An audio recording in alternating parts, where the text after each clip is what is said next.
मेरा यानी मौलिक चौकसी का श्रीजी कंस्ट्रक्शन की ओर से प्रेम भरा नमस्कार। हम स्ट्रेंथनिंग, रिट्रोफिटिंग, रिस्टोरेशन उसके बारे में जो बात करते हैं अभी ये सीरीज में, उसमें हमें इस बार आज हम नए टॉपिक से फाइबर रैपिंग कैसे किया जाना चाहिए उसके बारे में जानेंगे। उसमें बेसिकली अभी एडवांस टेक्नोलॉजी के हिसाब से इंडिया में काफी चीज अवेलेबल है। जैसे ये बहुत बड़ा टॉपिक है पर इसमें हम इतना डिटेलिंग में नहीं जाएंगे। So retrofitting by FRP, fibre reinforcement polymer, उसमें रिट्रोफिटिंग क्यों करते हैं और उसमें क्या बेनिफिट होता है कि स्ट्रक्चर का अपग्रेडेशन होता है, मॉडिफाइड होता है।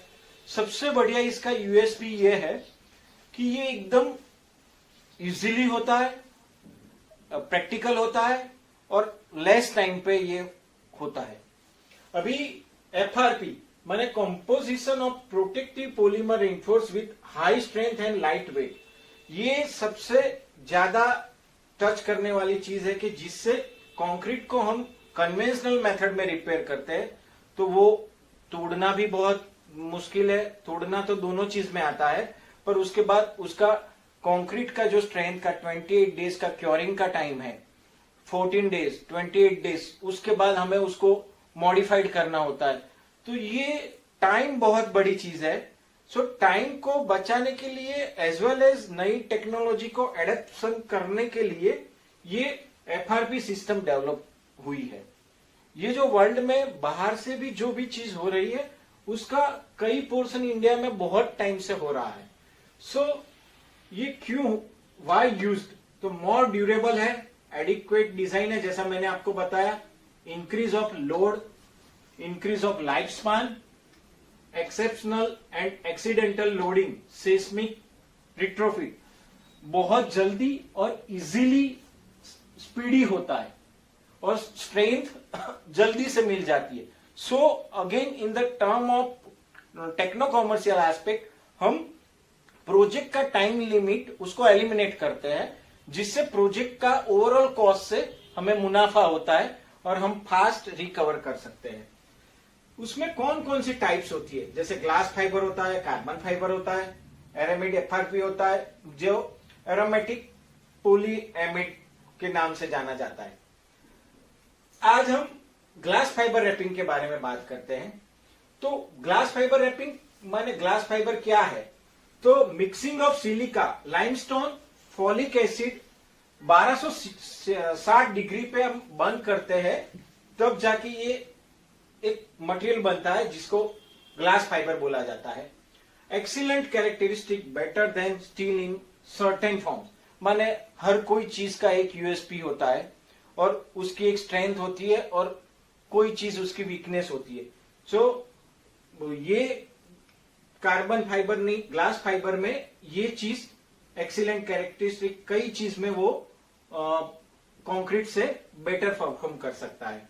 बेनिफिट्स उसके क्या है, तो हाई स्ट्रेंथ है, लाइट वेट है, फ्लेक्सिबल है, जिस हिसाब से हम उसको मोल्ड करना चाहते हैं, जो शेप में देना चाहते हैं, जहां उसको फॉर्मेशन या स्ट्रेंथनिंग देना चाहते हैं वो इजीली अवेलेबल है, उससे कर सकते हैं। ड्यूरेबल है और low maintenance and seamless construction होता है उससे। उसकी प्रोसीजर जनरली क्या होता है कि जो भी कंक्रीट है वो जैसे हम कन्वेंशनल सिस्टम में, ट्रेडिशनल रिपेयरिंग सिस्टम में या फिर हम रेडी टू यूज मोर्टार में करते हैं, जो तोड़ना है वो ब्रेकिंग तो तोड़ना ही है, उसके अलावा हमारे पास कोई ऑप्शन नहीं है।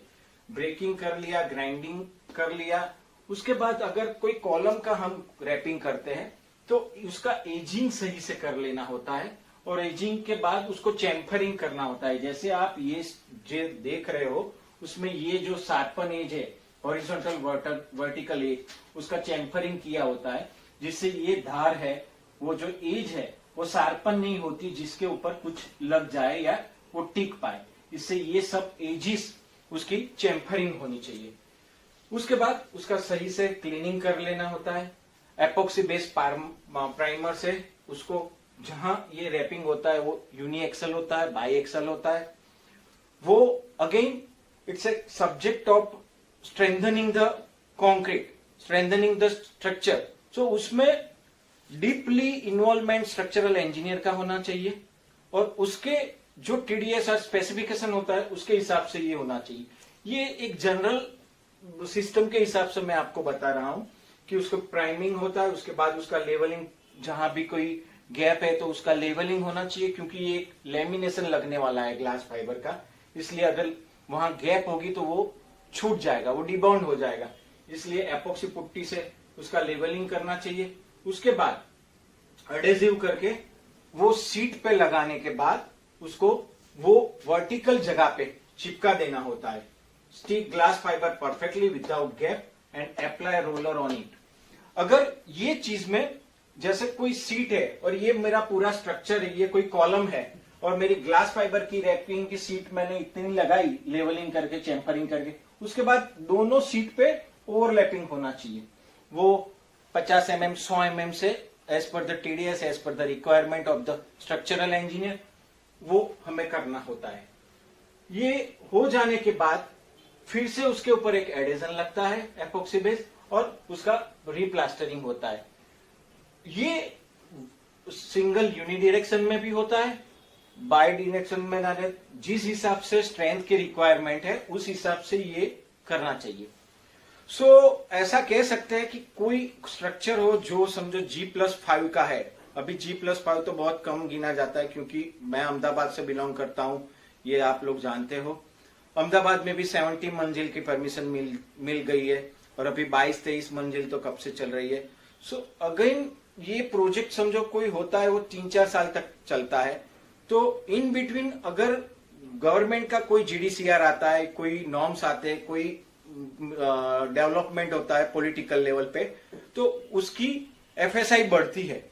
तो कई बार ऐसा होता है कि ये G+15 की अभी जो बिल्डिंग है उसकी परमिशन अभी आज ये शुरू किया और 2 साल हमारा प्रोजेक्शन कंप्लीशन का टाइम है और इन बिटवीन आधे साल के बाद, माने 6 महीने के बाद उसका परमिशन G+17 हुई और अभी हम फाउंडेशन से बाहर निकल रहे हैं और प्रोजेक्ट की कॉस्ट जितनी भी X वैल्यू है तो वो X वैल्यू के हिसाब से हम FSI बढ़ाते हैं और उसका प्रॉफिट कैलकुलेट करते हैं। तो कई बार हमें ऐसा मिलता है कि उसमें अगर हम स्ट्रेंथनिंग के ऑप्शन में जाते हैं ये सब फाइबर रैपिंग के सिस्टम से, तो वो हमें अच्छा बढ़िया सा हमारा पर्पस भी सॉल्व हो जाता है, एज वेल एज सबके लिए विन विन विन कंडीशन होती है। जैसे हम लोग जो स्ट्रक्चरली एक्सपर्ट के कॉन्ट्रैक्टर बेस पे काम करते हैं उनके लिए, स्ट्रक्चर के लिए, एज वेल एज जो ये प्रोजेक्ट बनाता है उसके लिए, एज वेल एज गवर्नमेंट के लिए।